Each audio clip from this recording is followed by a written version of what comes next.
Hey guys, this is Kevin Kane with Precision Powerlifting Systems. At J Birdie Fitness Studios with the one and only J Birdie Fitness. I'm going to start a new series today. So I was having this conversation over the weekend. I'm going to call this series Fighting Dogma. I think I get into these situations, like as a coach, when you find things that work or you experiment and you tinker around and then like people just say, oh, this is worthless, this doesn't work. It can be pretty tough at times, I think, because in order for me to grow a business, I need to, feel sometimes that I need to say things in a way that other people are like, oh yeah, I know that's right, because all these people with a ton of followers have said the same things, and because they have a lot of followers, they must be right, or they train a lot of high-level lifters, so of course it's the program that needs to work for them. So it got brought to my attention. I'm going to use this specific example. So in a podcast, a well-viewed podcast with coaches who are very popular, who, especially within the USAPL, when they talk about bands and chains, they said how they're useless, they're worthless, or whatever. And to me, that doesn't make a whole lot of sense. Like as a coach, there's a lot of uncertainty that comes with training. And you need as many tools in your toolbox to be effective in the long term. And these coaches, they coach some big lifters, but the thing is like these lifters are fucking freaks.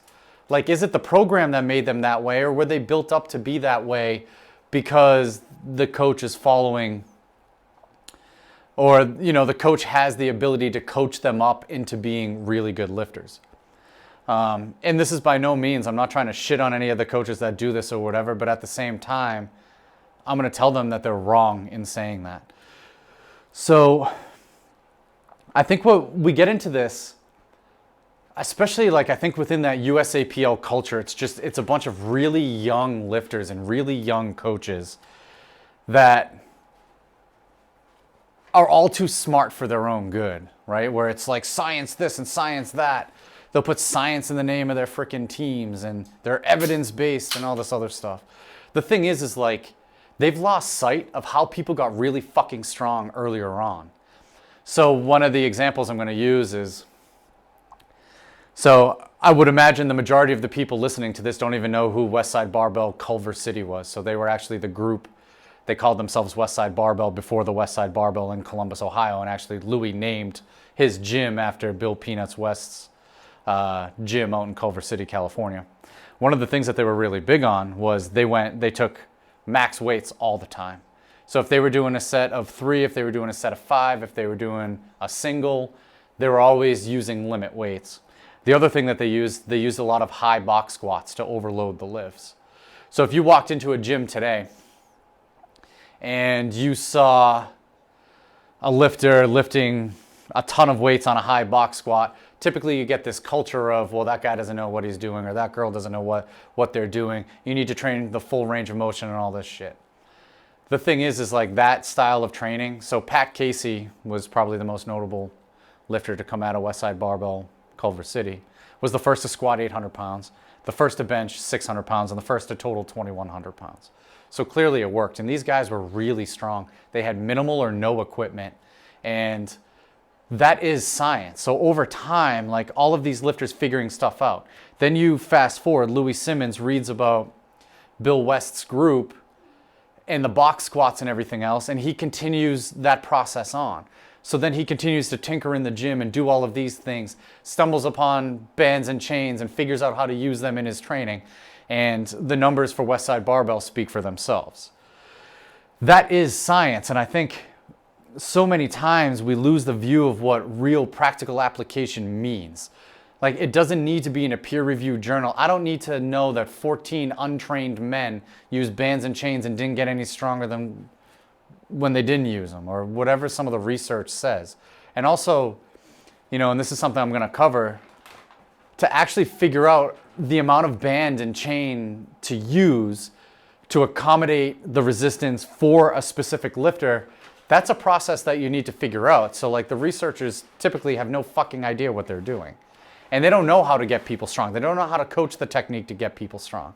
And one of the things that I'm going to do in this, just to show my point, I'm going to do a video later on higher frequency training and why the science doesn't say it's better, even though 2 years ago Greg Nuckols did an article that he considers a meta-analysis looking at higher frequency training yielding greater strength gains. Well, one, he already has a bias of liking the higher frequency stuff more.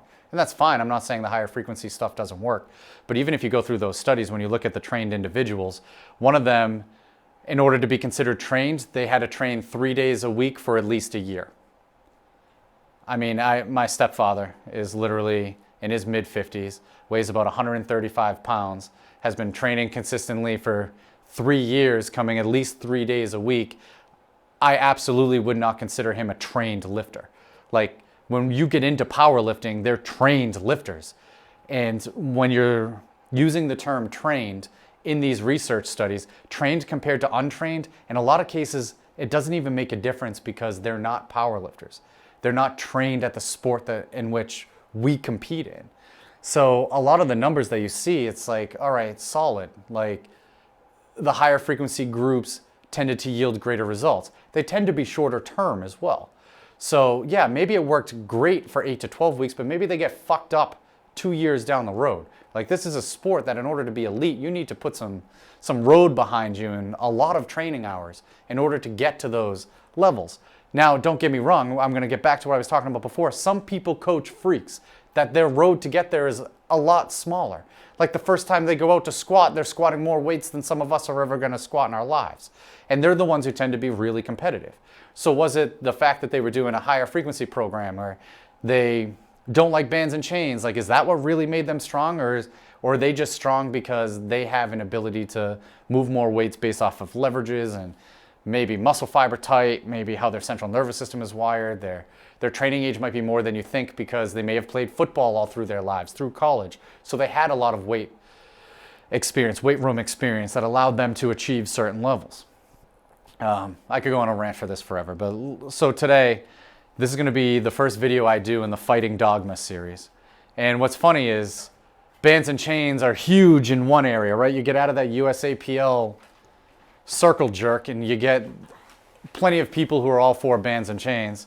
But then within another circle, like in that USAPL setting, it's like, this is not scientific training, and it's like you're missing the point. So what I'm going to do is I'm going to explain why bands and chains are appropriate, why it's important for coaches to have a really big tool set. Everything has its place. Higher frequency has its place, but it's the coach. The art of coaching is knowing when to use everything, because it's not going to work forever. It's not going to work at given times, and you need to be able to analyze strengths and weaknesses and know when each one of these tools is the appropriate tool to use for a given job. So in this same podcast, I actually listened to a little bit of it when they were saying how bands and chains are worthless. They were talking about how the technique in the squat, you should be moving fast on the way down. Now, I absolutely do not disagree with that. And for that caveat, they said is moving as fast as you can on the way down while in control, because you get more of that stretch reflex. Well, this is where I'm going to say these coaches don't really understand what they're talking about when it comes to bands and chains, especially bands. So if we're using bands, that bar is traveling down faster than gravity. So you can probably see the end of Jay Birdie's bar here in the combo rack. If I had another combo rack set up next to it, and we had it set up that one bar had bands and one didn't, and we let go of the hooks at the same time, the bar with the bands is going to hit the ground first, because the bands are pulling it down to the ground. So it's literally gravity is faster than 9.8 meters per second squared with the bands than without the bands.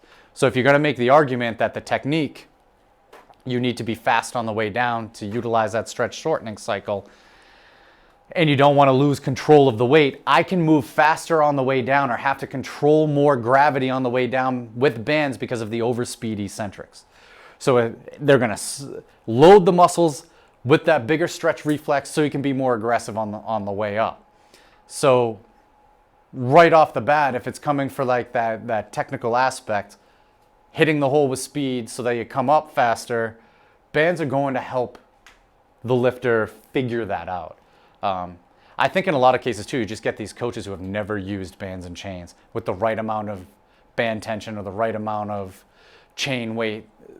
They think it's just some random thing, and like there is a lot of finagling that needs to happen.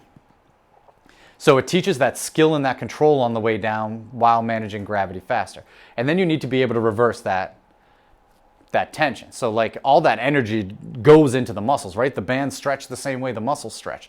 So on the way down, we have a greater eccentric load, which is going to require a greater stretch reflex to come up. This is how we train a stretch reflex. This is how you make that stretch reflex faster. Now there are some other like technical variations, like a pause on the halfway down so the lifter can focus on increasing speed from that pause. So go halfway down in that squat, pause for 2 seconds, and then pick up speed to hit the hole. That is a technical piece that you could utilize that variation to help fix, but it's not loading it the same way. So you're not going to create a greater stretch reflex. So bands actually train that stretch shortening cycle, that elastic capability of the muscles. Now, on the way up, it forces the lifter to drive through all of the weight. Typically, when you watch a raw squat, and I'm actually going to criticize one of the lifters that I saw from this coach on Instagram lifting, they hit the hole, and there's this quick loss of position with the upper back, but they're strong enough to like move it through. But then halfway up in the squat, there's this big deceleration that occurs. So you can see them slowing it down, right? So without bands at the top, the velocity has to get to 0, right? Because we're at a dead stop at the top. So with a raw squat, you tend to get this, I call it a pop and a stop, right? You hit it hard to get through that sticking point, which is like an inch or two above parallel, and then you just coast to the top. Once you throw accommodating resistance on there, you can't coast through the top. You have to be able to drive through. So Fred Hatfield, Dr. Squat, had this. He was big on what's called compensatory acceleration training. Now, Fred Hatfield was one of the first ones to squat over 1 grand. So I would say he has an exercise physiology doctorate. Like he knows what he's talking about, and he knows what he's doing, right? So he had the practical application skills along with the education. So that's a wealth of knowledge right there. So he talked about moving every weight as fast as you can. The problem with doing that, and Louis Simmons criticizes this a little bit, is at some point you have to decelerate the weight. And because the top end's velocity has to be 0, but also you need enough weight at the bottom to produce force, right? So I think when you look at most studies, you need about around 70% of 1 RM to increase force. Now, we can make lighter loads more difficult, so if we're using a box squat, 60% is going to feel a lot heavier off of that box, when we throw bands into it. And everything has a place. So even though, it requires a certain amount of force to push back up against, like you can use lighter weights than that 70% to get something out of it. Now, when we put the bands and the chains on it, it actually forces the lifter to drive throughout the entire range of motion. So it's going to elicit a greater motor unit response, right? They can't just pop and stop and coast to the top. They have to drive through. So that's how you get your compensatory acceleration training. You use accommodating resistance for it. When you look at it from a technical aspect, so using that lifter, when they're down in that squat, they hit the hole and then the back rounds over and then they kind of fight through. And then when they're through that sticking point, you can see them slowly bring it back up to the top. If you put bands on that lifter, I'm going to tell you right now, they're not going to round their upper back like that because they're not going to be able to beat the bands. So your upper back is extremely important in terms of bar speed because of its role in technique. So the bar is sitting on your upper back. Right? Gravity is always coming down. Now remember, when we put bands on it, it's coming down faster than it typically does. So there's more force going down into that upper back. So when you're in the hole, the first thing that the upper back has to do is the traps have to push into that bar to make sure that the bar stays over the center of our foot. So the traps basically start getting it going because they're the first things to start moving it in the other direction. So if gravity is always pushing down, right, that bar's on my back, I'm bent over, gravity's still pushing down, I hit the hole, right? That bar's on my back, it's gonna wanna tip me forward. The first thing that has to happen is that's the reversal of direction, right? The traps have to start that movement going up in that concentric phase. With the bands on there, they're reversing it. It makes it harder to reverse direction, so it'll punish that technical inefficiency. So if the back's rounding over, it's gonna be much harder to reverse directions. And then because the tension's increasing, and their leverages are going to be in a tough position. They've lost, there's been some horizontal movement, that loss of speed. You got to be able to beat the bands. And if you can't beat the bands are going to beat you and you're going to miss the repetition. So it would teach a lifter like that how to use their upper back and how to drive back into the weight in order to finish a lift, have better technical capabilities, a better stretch shortening cycle, and like just being overall more powerful throughout that entire range of motion. So if you always just do raw lifts without any accommodating resistance, you're going to be really good at raw lifts, don't get me wrong, but there's a training tool there, and there's something to be said about being able to change it up enough and being a little bit more aggressive and strong throughout the entire range of motion that has a big carryover to other aspects. Another thing that I want to bring up is it also allows us to adjust the load. So one of the arguments that was made on this podcast and not using bands and chains was that the strength curve of the lift doesn't match the lift without the accommodating resistance. I'm going to tell you, like, weight is weight at some point, right? So if there's 150 pounds of band tension on the bar and 400 pounds of bar weight, that's 550 pounds of gravitational force, no matter how you look at it, right? So like tension's not straight weighted, of course it's going to be a little bit different. And obviously it deloads as we go down, but you're literally having to have the reversal strength of, you know, if I have 550 pounds of straight weight, 400 pounds of bar weight, and 150 pounds of band tension. At the top, they're both 550. The one with the band tension is going to require greater reversal strength because it's coming down faster, right? So you got to be able to kind of absorb the gravity and be able to reverse directions, right? But that 550 of straight weight is going to feel a lot fucking harder in the hole, right? Just because, you know, 100 pounds of bend is being taken off of it in the hole, so you're able to reverse it. It's going to feel a little bit easier in the hole, and there's less weight in the hole that you have to lift. So even though it requires greater reversal strength, the absolute loads at those positions will be a little bit less. So there are differences within those lifts, and both of them need to be taken into consideration. But what it allows us to do is when you actually deload some of that weight in the bottom positions, it allows the lifter to still train hard while not beating them up so much. So, you know, reversing directions in the squat, so like the whole of the squat and coming up, like hitting that depth with absolute loads is going to beat you up if you're just using straight weight all of the time. Same, your pecs and your shoulders. If you're just touching straight weight, if you're trying to take heavy singles and you're trying to lift heavy, it's going to beat you up over time. So the accommodating resistance allows us to take that same, let's say that same 550 pound squat and still train hard and get something out of it without beating up the lifter so much.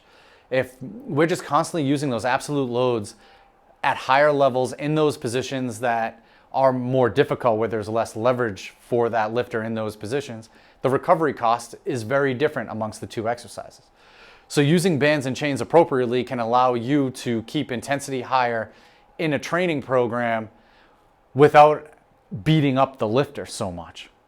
So they play a pretty important role in that position.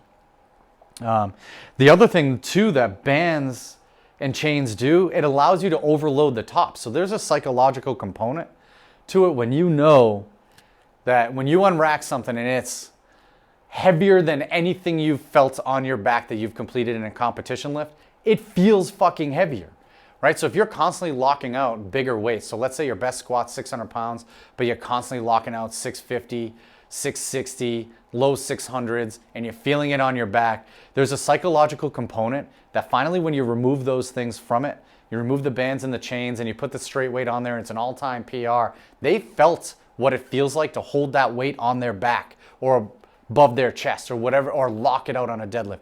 Like they felt that weight before. And there's a psychological component to being able to do that. And what I like to do sometimes, like we'll call it, you know, maybe I'll bring up a peaking cycle too in one of these like fighting dogma things. But what I like about like in using them for like a peaking cycle is I can overload it without crushing them, right? And each week I can start with, I'm gonna make this up, but like 80 pounds of chain week 1, 40 pounds of chain week 2, straight weight week 3. So we can train heavy, we can feel those weights, we can get confidence, we can work on that technique, because technique let's face it, in a raw squat, it's gonna break down coming out of the hole. That's basically, don't get me wrong, I'm gonna do a video on unracking the squat in a few minutes too, really quick one, because you guys fuck it up all the time, especially you, and it'll be good before you squat. Now your shitty squats just made me lose my train of thought. What was I saying? Oh, the technique. So outside of, there's going to be certain errors that occur within the squat, but coming out of the hole is going to be where 90% of the technical errors occur in the squat. Deloading the weight there and allowing somebody to maintain good positions, there's this technical efficiency piece of being able to continually do that. Now, there are some caveats. You can't be using bands and chains all of the time. Like, there's something like when you squat with bands, like it grounds you in a different way. But also, like, you're trying to go with the path of the bands, right? I think reverse bands on the squat have a really good role in some of this, where if they're coming straight down, right, and you're squatting, you got the reverse bands. If my bar path goes back or forward anyway, I'm going to lose some of the assistance from the reverse bands. So it can help groove the pattern with heavier weights, right? I think even when the bands are coming down, like when you're stepping back, they're like pulling the bar down. They're kind of almost controlling your bar path. The bar feels a little bit more stable in that range of motion. So there's probably some positives to it. It's allowing you to maintain a good bar path, but once you remove the bands, it does feel a little bit different. So there has to be enough straight weight and bands, so that, because too many reps with the bands or using them for too long can have some negative consequences to how it is without the bands. So that's something that needs to be finagled a little bit. I don't necessarily see the same issue with chains. Chains are more like straight weight that just deload at the bottom. So you could alternate between bands and chains and probably negate some of the effects of that. But there's a certain amount of frequency, and there's also a certain amount of actual accommodating resistance weight you're using on the bar. So a multiply lifter is going to have the majority of the help from the gear at the bottom. They wear a lot of gear, right? So they have, multiply bench shirts, the briefs, the canvas, all of that stuff, right? So they probably need more bands because they need to have greater top end strength because they get more help from the bottom. A single ply lifter doesn't get as much help from their gear as a multiply lifter will. So they won't need as much top end, but they'll probably need a little bit more weight on the bottom positions of the lift, a little bit more bar weight, straight weight. So multiply lifters would use a lot more accommodating resistance than single ply lifters would use. Single ply lifters probably just need a little bit more than raw lifters.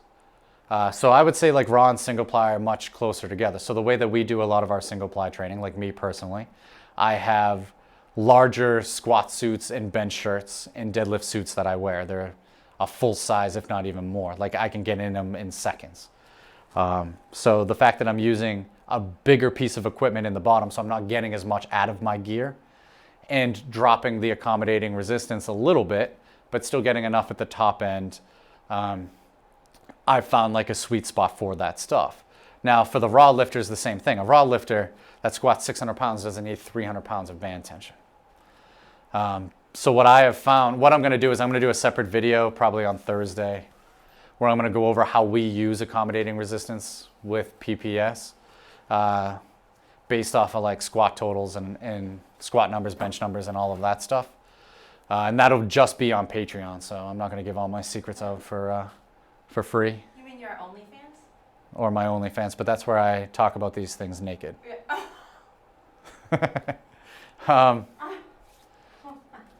What? Oh. So there's this right amount of band tension, right amount of chain weight, depending on each lifter, depending on how much they lift, depending on where their weaknesses are, depending on how much gear they use, all of those things. So, and there's a range of it that we use, and how long you want to keep it in there, and all of those things matter too. I think the other thing that bands can help us with technically is we can put them in different angles. So I've done front-facing bands before, and as long as your squat technique is solid, right? So I wouldn't put a beginner in this because what they end up doing is just leaning back up against the bands.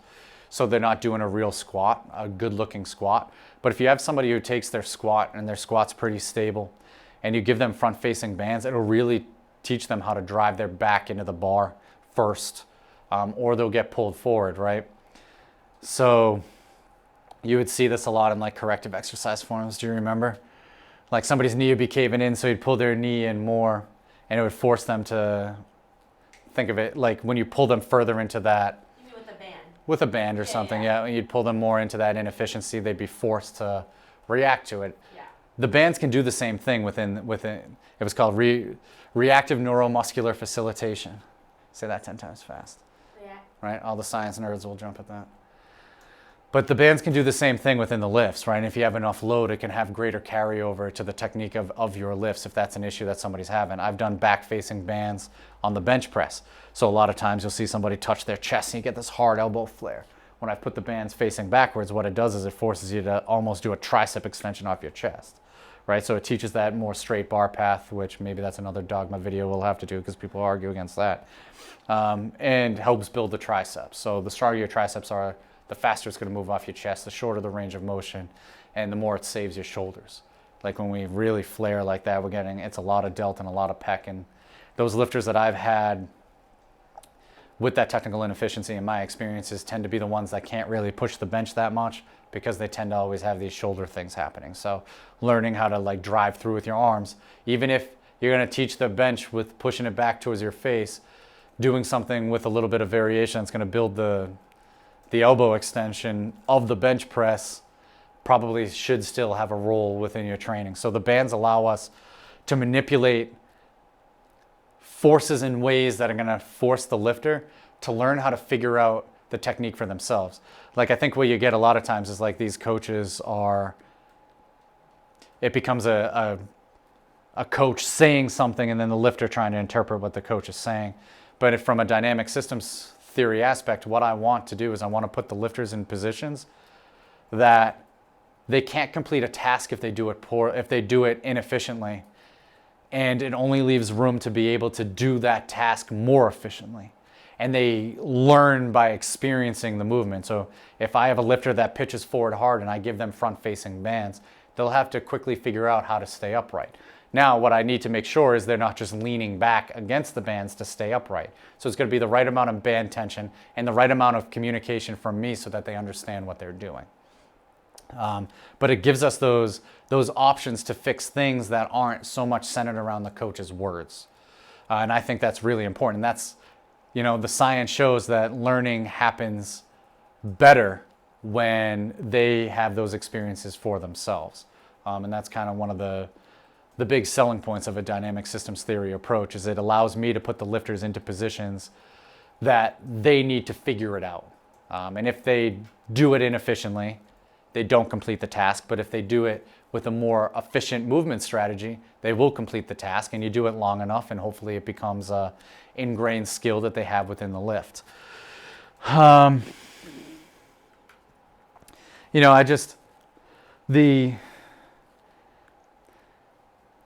think, and getting back just to like bring this full circle, I think a lot of coaches and a lot of lifters have to be careful with making very bold absolute statements about things that work and don't work.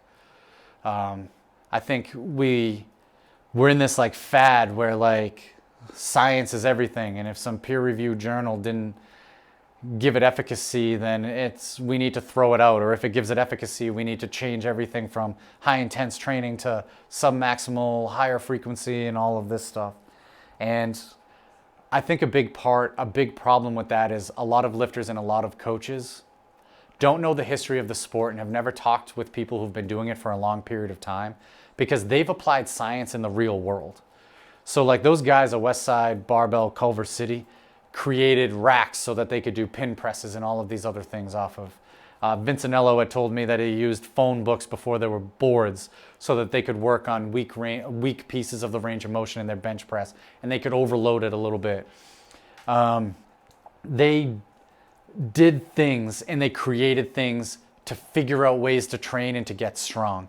And the fact that they were putting up massive numbers, and I would argue that most of those guys would be as competitive, if not more competitive, than everybody else competing now, because they were doing it with less gear. They didn't have calibrated plates and combo racks and virus pants and SBD knee sleeves. They literally had to find a way to train with very bare bones equipment. And the fact that when you look back, like, I was listening to a podcast on the way in here with Shane Frankel, who most people listening to this probably don't know who he is.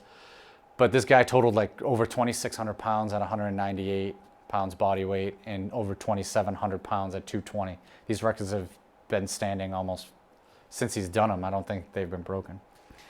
And he was talking about, so he trained at a Big Iron with Rick Hussey, and like that group there, they talked about how they trained hard all of the time. They always trained hard with near max weights or max weights.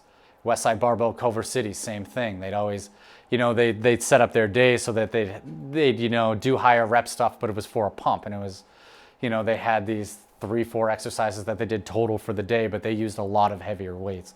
And these guys accomplished things that people didn't think were possible. So an 800-pound squat, a lot of people might look at now and be like, that's no big deal. There's people squatting 1,200. But the thing is I'm not sure I understand. There was back in the Jess just distracting me because she's on her phone and doesn't care what I'm saying. But 800 pounds at the time, it was like no man will ever squat 800 pounds. So like to do stuff that people tell you, it's like the 4-minute mile. Nobody thought it could happen. And then once it happened, everybody started doing it. So like these guys paved the way for the big lifts of today.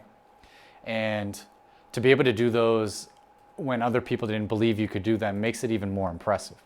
And if they had the equipment and all of the accommodations that we have today, they'd probably be stronger than everybody else. Like they figured it out. And that is science, their ability to use the gym. And that's real world science, right? They're practically applying things and seeing if they get stronger. And it's not like just Pat Casey was the only strong one out of that gym. There were people pushing massive amounts of weight. And, go through Westside Barbell and look at all the lifters that I think there were 14 world record holders just from Louis' neighborhood. So it's not like he was just taking freaks and parading them around and taking them to meets. He was building these lifters up.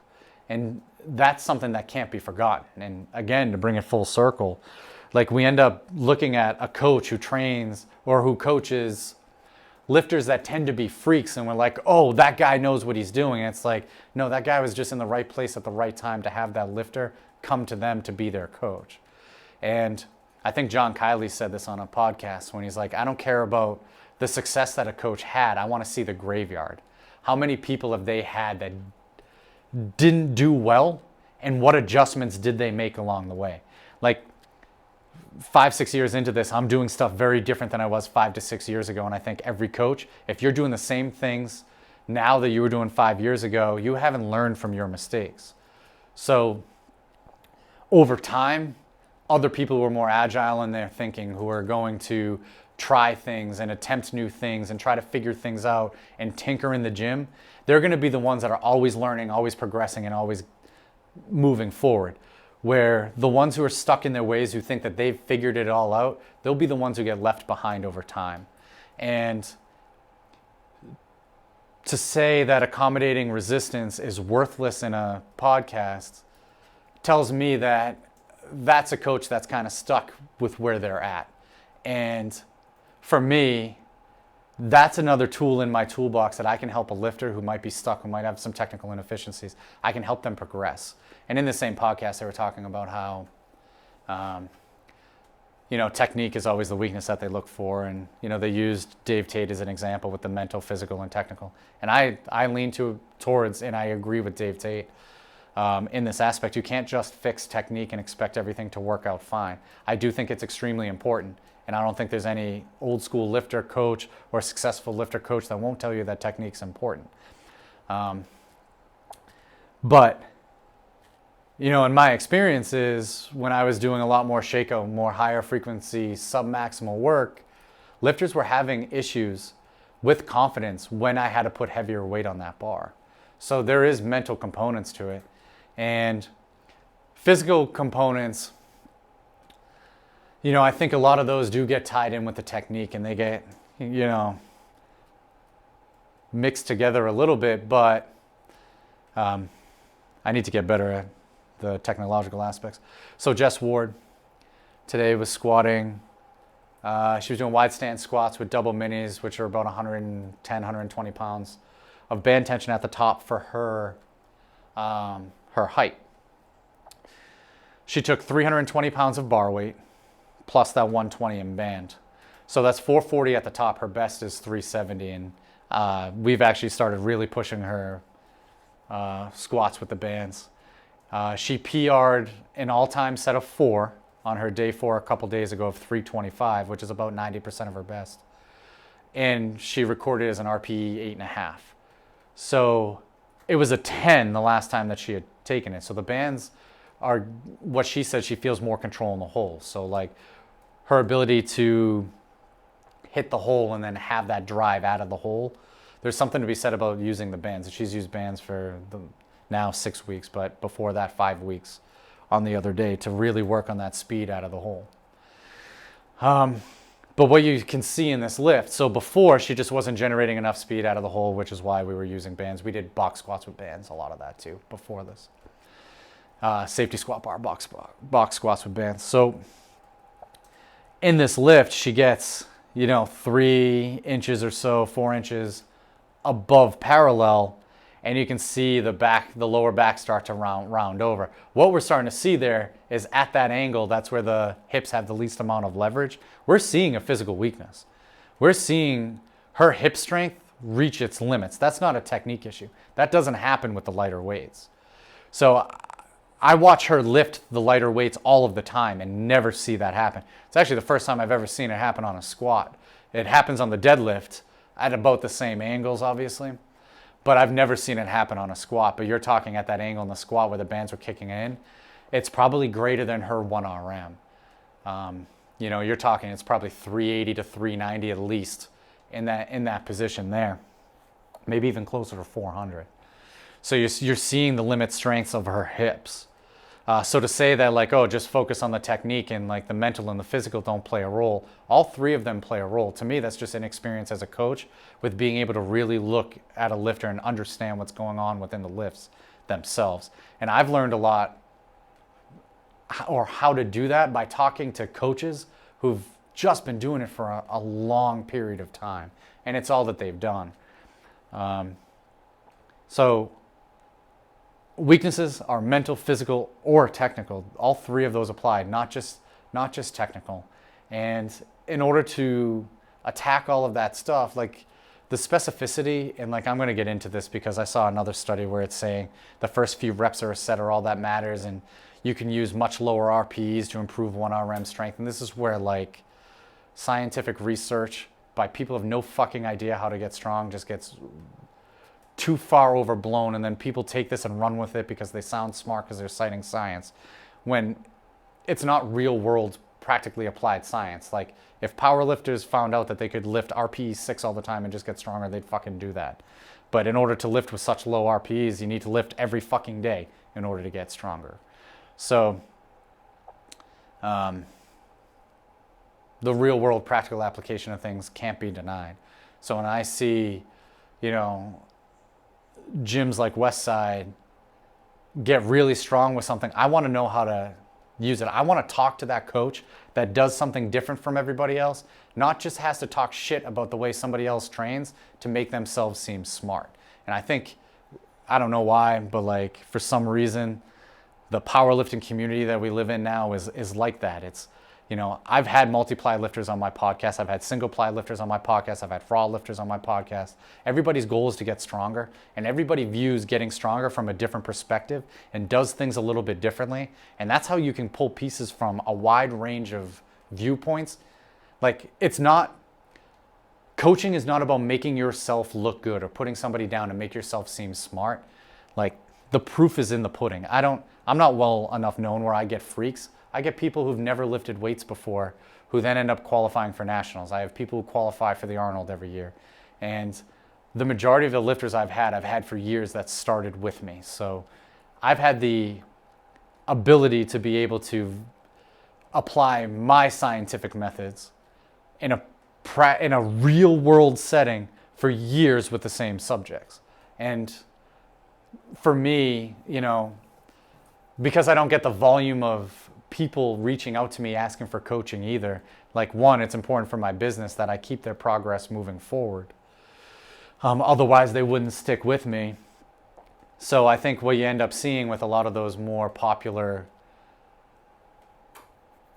coaching programs is there's a higher amount of turnover, where I've known plenty of people to hire some of those more well-known coaches that had terrible results with them and then quickly dropped off. And I would imagine that because of the amount of volume that they do, you get a lot of that happens.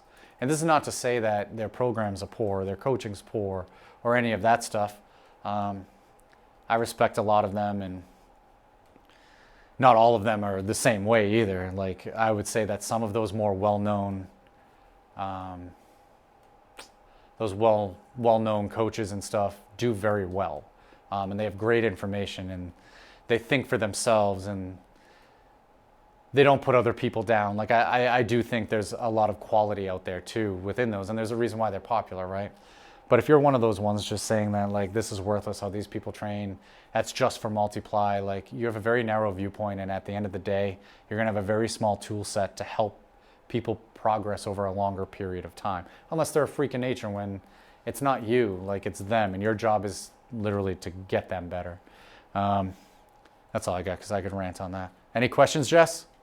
No, Jess is good. She knows everything. Jess is one of those. Just knows everything, right? Yeah. Yeah. You can follow her to see how she knows everything on Instagram at jbirdie. You can follow me. It's KWKN, our team, Precision Powerlifting Systems.